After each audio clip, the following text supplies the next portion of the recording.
Hi everyone, it's Michael and Matt from Bullion Now, bullionnow.com.au, coming to a place near you very, very soon.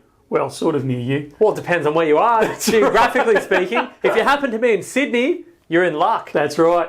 What are we talking about, Matt? We are talking about the Australian Gold Conference up in Sydney this June 14th and 15th. I'm impressed. You know the dates as well. Absolutely. You're in on fire Barangaroo. today. Barangaroo. Yeah, at Crown. Yeah. So, for anyone who doesn't know what we're rabbiting on about, there is the Australian Gold Conference on, as Matt said, June 14th and 15th. Be all right if I could talk properly, wouldn't it, in English?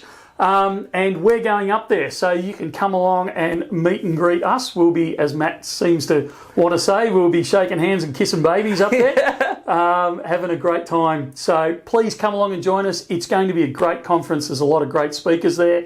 There's all across the range. So there's miners there, there's economists there, there'll be financial people there, there'll be us there, Perth Mid's there. It'll be a great time, and it'll be a place where you can come and learn across the whole spectrum and ask all those weird and wonderful questions you've been storing up. And, as I understand, free coffee. Free coffee. So look out. And free, they're in your ticket. I only found this out today. In your ticket price, there is morning tea, afternoon tea, and a fantastic lunch as well.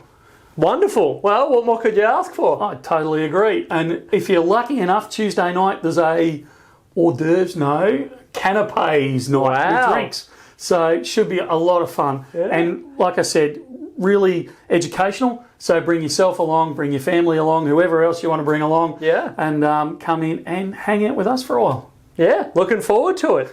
Sounds good. Talk again up in Sydney.